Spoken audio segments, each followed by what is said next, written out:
والصلاة والسلام على سيد المرسلين أما بعد فأعوذ بالله من الشيطان الرجيم بسم الله الرحمن الرحيم پڑھیے الصلاة والسلام علیک یا رسول اللہ وعلى آلك وأصحابك یا حبیب اللہ الصلاة والسلام علیک یا نبی اللہ وعلى آلك وأصحابك یا نور اللہ سنت الاعتکاف۔ مجھے اسلامی بھائیوں، سوشل میڈیا کے ناظرین، آج بابا فرید کے شہر پاک وطن میں حاضری کا شرف ملا ہے۔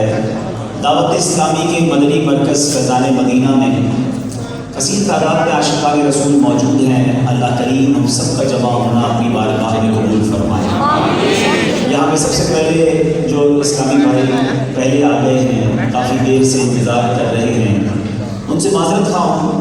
ہم تقریباً صبح 10:30 بجے لاہور سے چلے ہیں اور ابھی تک گاڑی میں ہی ہم سمجھ رہے بیٹھے تھے۔ دھوپ کی وجہ سے ویسے ہی ہم صبح جلدی نہیں نکل سکے اور پھر سفر بھی تھا، راستے میں بصیر پل بھی جانا تھا، تو اس وجہ سے تاخیر ہوئی۔ جتنی تاخیر ہوئی اس کی میں معذرت کرتا ہوں، لیکن آپ کا وقت مجھے امید ہے کہ بڑا اچھا گزرا ہوگا، کیونکہ اللہ کے گھر میں گزرا۔ مسجد میں بیٹھنے کی سعادت ہے۔ سارے کیمرہ مین بھائی اگر بیٹھ جائیں گے تو باقی سارے لوگ بھی دیکھ سکیں گے۔ مہربانی کر کے بیٹھ جائیں، بہت ساری چیزیں ہو گئی، اب بیٹھ جائیں، میں تھوڑی دیر کا بیان کرنے آیا ہوں، باقی لوگ بھی بیٹھ جائیں، کھڑے ہو بیٹھے کھڑے تھک جائیں گے، سب بیٹھ جائیں تاکہ سب ان شاء اللہ آواز بھی پہنچے گی اور ہم جس ایک مقصد کے لیے آئے ہیں تاکہ ہمیں اس میں کامیابی بھی نصیب ہو۔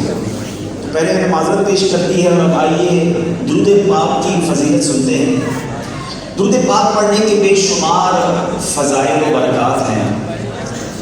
کچھ لوگ درود پاک پڑھتے ہیں، بڑی اچھی بات ہے، پڑھنا چاہیے، لیکن بعض اوقات ذہن میں یہ خیال آتا ہے کہ ٹھیک ہے بہت اچھی بات ہے، پڑھ لیا تو پڑھ لیا، نہیں پڑھا تو کوئی گناہ تو نہیں، تو غلطی تو نہیں ہوئی۔ یہ ان کی بہت بڑی بھول ہے۔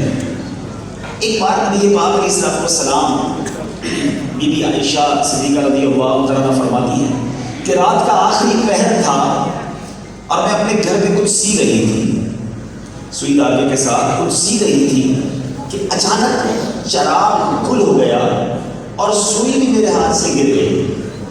اب آپ سوچیں سوئی کتنی باریک ہوتی ہے، اس روشنی میں بھی گر جائے تو ڈھونڈنا کافی ڈیفیکلٹ ہو جاتا ہے، اور اندھیری رات میں چراغ بھی بند ہو جائے۔ کل رات پاکستان کے کئی شہروں میں لائٹ نہیں تھی تو اندھیرا نظر آتا ہے، لیکن گاؤں میں پرانے زمانوں میں جب یہ اسٹریٹ لائٹس وغیرہ بھی نہیں تھے تو چراغ ہی ہوتے تھے، اگر وہ بھی گل ہو جائے تو پھر تو کچھ بھی نہ دکھائی دے۔ بی بی عائشہ فرماتی ہے کہ سوئی تلاش کر رہی تھی کہ اتنے میں میرے آقا، نور والے آقا صلی اللہ علیہ وسلم میرے کمرے میں تشریف لے آئے۔ میرے آقا کمرے میں کیا آئے کہ پورا کمرہ ہی نور بن گیا، پورا کمرہ ہی نور بن گیا۔ اتنا نور تھا میرے آقا علیہ السلام کے چہرہ انور سے کہ میں نے اب پیارے آقا کے اس نورانی چہرے کی برکت سے اپنی سوئی تلاش کر لی۔ بی بی عائشہ فرماتی ہے میں نے نبی پاک سے عرض کیا کہ حضور آپ کتنے خوبصورت ہیں، آپ کتنے حسین ہیں۔ نبی پاک علیہ السلام نے فرمایا ہلاکت ہے اس شخص کے لیے جو قیامت کے دن بھی میرا چہرہ نہیں دیکھ سکے گا۔ حضور آپ کا چہرہ کون نہیں دیکھ سکے گا؟ فرمایا بخیل ہے وہ شخص۔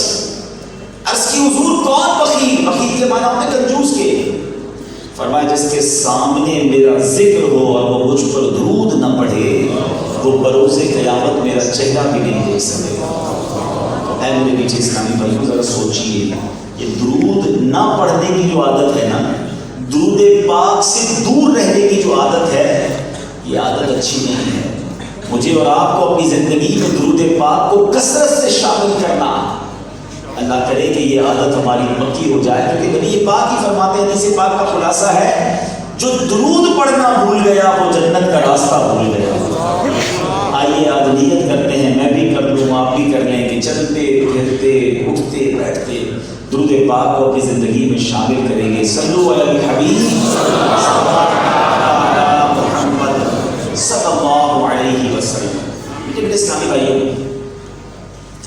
آج چونکہ ایک ایصال ثواب کے اجتماع میں ہم جمع ہوئے ہیں، ایک ایسی شخصیت جو دل و جان کے ساتھ دعوت اسلامی کے ساتھ تعاون کرتی رہی، جان و مال کے ساتھ تعاون کرتی رہی، اور ماشاءاللہ میری ان سے کافی قربت تھی۔ ہم مدینے کے سفر میں ساتھ رہے، کئی سفر ہم نے ساتھ کیے، بلکہ اس 12 ربیع الاول کے مہینے میں بھی ہماری ان سے مدینے پاک میں ملاقات ہوئی۔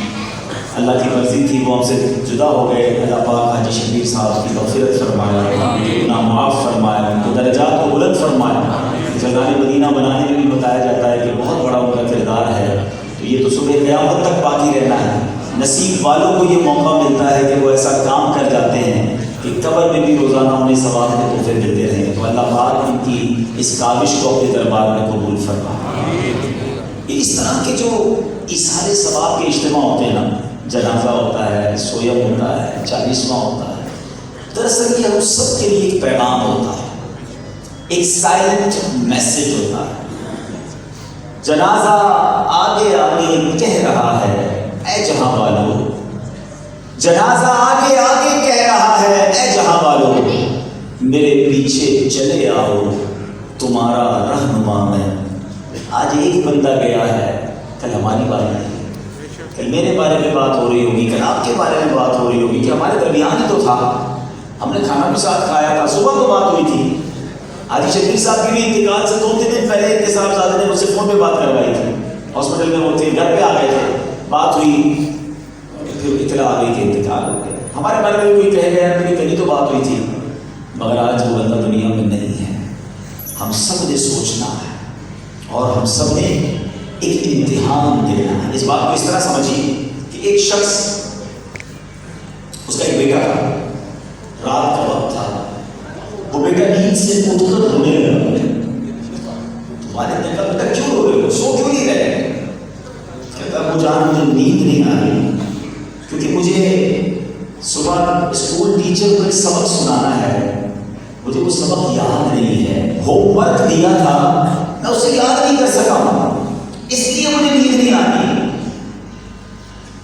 تو والد جو تھا نا وہ خوف خدا والا تھا، وہ بھی رونے لگ گیا۔ تو کسی نے پوچھا کہ بچہ تو اس لیے رو رہا ہے کہ اس کو اسکول کا سبق یاد نہیں، آپ کیوں رونے لگ گئے؟ تو والد کہتا ہے بچے نے مجھے بھی کچھ یاد دلا دیا ہے، یہ اسٹوڈنٹ ہے، اس کو ایک دن کا سبق یاد نہیں، صبح اسکول میں سنانا ہے، اگر نہیں سنائے گا تو استاد صاحب سزا دیں گے۔ یہ ایک دن کا سبق یاد نہ کرنے پر بے قرار ہے، مجھے بھی تو اللہ کی بارگاہ میں پیش ہو کر پوری زندگی کا حساب دینا ہے، میں نے تو اس کی تیاری نہیں کی ہے۔ کوئی ایک رات زندگی میں ایسی نہیں گزری کہ مجھے نیند نہ آئی ہو، آنکھوں سے آنسو نکلے ہوں کہ میں اللہ کی بارگاہ میں کیسے پیش ہو سکوں گا۔ سوچیے میرے پیچھے سارا یہ واقعہ ہم سب کے لیے لیسن ہے نا، ہم سب نے اپنی قبر میں ایک امتحان دینا ہے، قیامت کے دن ایک امتحان دینا ہے۔ تقریباً یہاں جتنے لوگ بیٹھے ہیں سب یا تو اس وقت بھی اسٹوڈنٹ ہوں گے یا اسکول مدرسے کی زندگی سے گزرے ضرور ہوں گے۔ جب ہمارا امتحان قریب آتا تھا ہم کیا کرتے تھے؟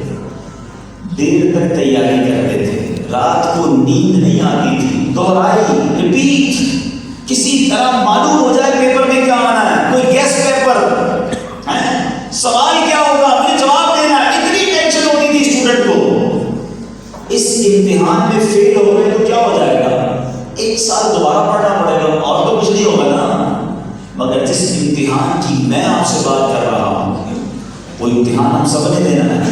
اچھا دنیا کا امتحان مدرسے کا ہو، جامعہ کا ہو، اسکول کا ہو، کالج کا ہو، ڈیٹ بھی پتہ ہوتی ہے، مارچ کے مہینے میں ہوگا، شعبان کے مہینے میں ہوگا، فلاں تاریخ کو ہوگا، اس تاریخ کو یہ والا پیپر ہوگا، ایسا ہی ہے نا، پہلے سے پتہ ہوتا ہے۔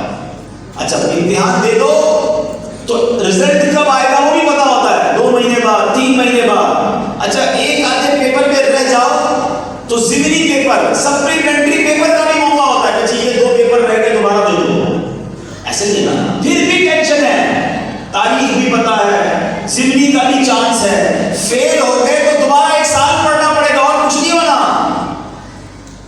مگر اس امتحان کی جس کی میں بات کر رہا ہوں ڈیٹ بھی نہیں پتا ہے، وہ آج بھی ہو سکتا ہے۔ جی ہاں، ہم میں سے کسی کا بھی انتقال ہو جائے تو شاید رات کو وہ قبر میں ہوگا، اور جیسے ہی قبر میں جائے گا، اچھا دنیا کے امتحان کی تجسس ہے کہ سوال پتہ چل جائے، 5 سالہ پیپر، 4 سالہ پیپر، پرانے سوال نکال کے بیٹھے ہوتے اسٹوڈنٹ، یہ پیپر تو آؤٹ ہے، پہلے سے سوال پتا ہے کہ جیسے ہی جو قبر میں جائے گا اب اس سے 3 سوال ہوں گے، من رب کا، بتا تیرا رب کون ہے، ماں دین کا، بتا تیرا دین کیا ہے، اور تیسرا سوال ہوگا ماں کنت تقول فی حق ھذا الرجل، بتا ایک پیارا سا چہرہ دکھایا جائے گا اور پوچھا جائے گا بتاؤ ان مبارک ہستی کے بارے میں کیا کہا کرتے تھے۔ 3 سوال سب کو پتا ہے، سب سے سوال کی جواب بھی معلوم ہے ہمیں، من رب کا جواب کیا ہوگا، میرا رب اللہ ہے، ربی اللہ،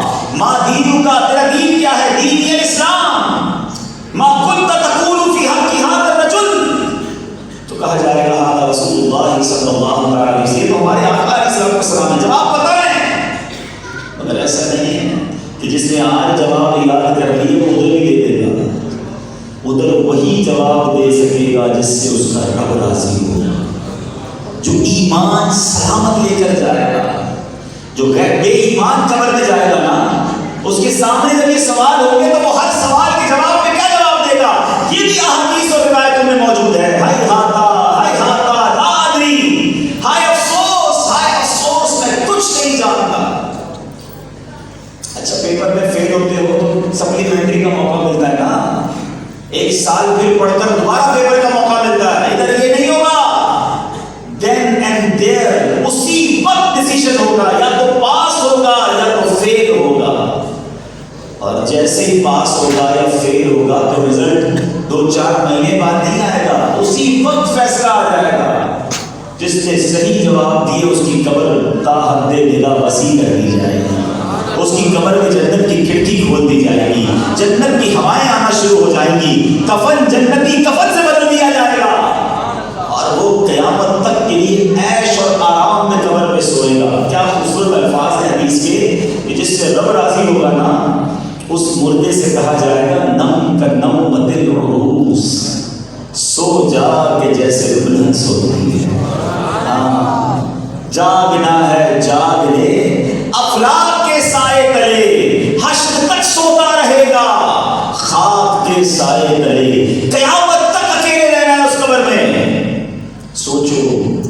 لیکن جس نے جواب نہیں دیے، جو فیل ہوا، اس کو یہ نہیں کہا جائے گا تیاری کرو دوبارہ پیپر دینا ہے، نہیں، ختم، فنش، برباد ہو جائے گا، اب اس کی قبر میں آگ بھڑکا دی جائے گی، جہنم کی کھڑکی کھول دی جائے گی۔ حدیث پاک میں میرے آقا فرماتے ہیں اللہ جس سے ناراض ہوا بے نمازی، اس کو قبر اس طرح دبائے گی، حدیث پاک کا مضمون ہے کہ اس کی پسلیاں، میرے آقا علیہ السلام نے اس طرح انگلیاں کر کے فرمایا کہ اس کی پسلیاں ایک دوسرے میں پیوست ہو جائیں۔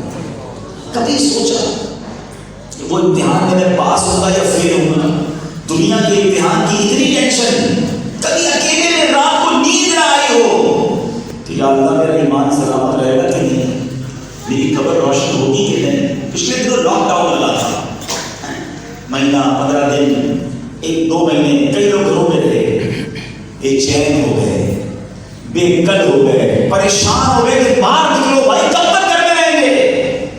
جناب یہ گھر تو آپ نے بڑے ارمانوں سے بنایا تھا، کلر کیسا ہونا چاہیے، ٹائلیں کیسی ہونی چاہیے، باتھ روم کدھر ہونا چاہیے، بیڈ روم کدھر ہونا چاہیے، ڈرائنگ روم کیسا ہونا چاہیے، بیڈ پہ چادر کون سی بچھی ہونی چاہیے، فریم کون سی لگانی ہے تاکہ آنکھوں کو بھلی لگے، سمجھنے کی کوشش کیجیے، ٹرائی ٹو انڈرسٹینڈ کہ جس گھر کو آپ نے بنایا، اپنی مرضی سے بنایا، اس گھر میں اپنے گھر والوں کے ساتھ تمہارا دل نہیں لگتا تھا کہ 15 دن ہو گئے رات باہر نہیں گیا، قبر کے سانپ اور بچھو آ گئے تو قیامت تک کیسے رہو گے؟